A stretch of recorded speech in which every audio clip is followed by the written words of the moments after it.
Oh, they're changing the water pump on a 2000 Saturn S series car. It's the same for all the S series, the single and dual overhead cams. The water pump's all in the same spot, same process to get at it.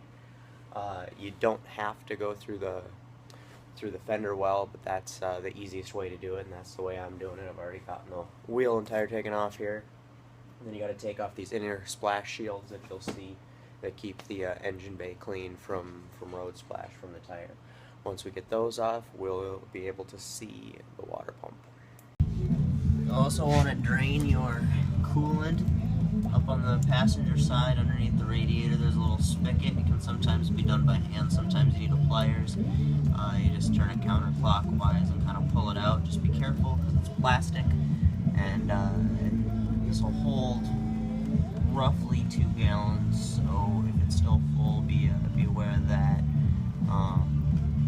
But anyway, and then if you take your coolant cap off, it will drain quicker because it'll have a place to draw air from. Alright, now before you take the belt off, you're going to have to loosen up these nuts or bolts on the water pump pulley. You could do it, I guess, after you take the belt off, but it's going to be a lot harder to get this thing to stand still. You're going to have to do it by putting a screwdriver or something in here to block the pulleys from turning, and then get on here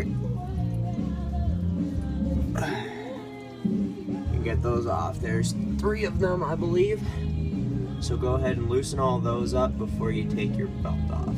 Your pulley tensioner is coming in here, right here. You need to put a ratchet on this little bolt or a wrench and tighten it, like you'd be tightening it, turning it clockwise, and that'll loosen up the tension on your pulley.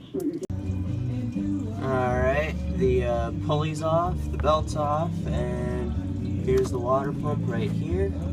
You can see where it's leaking out the bottom of the shaft there. Focus better. And there we go. So now it's pretty obvious, just the bolts need to come out. We'll pull those out and we'll be done with the tear apart process on this project. There we go, old water pump's out. You can see where it goes in there.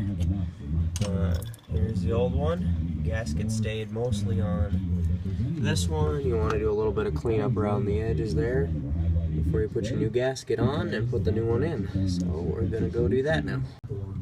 New water pump is in, just needs the pulley put back on, belt put back on, and the car should be good to go.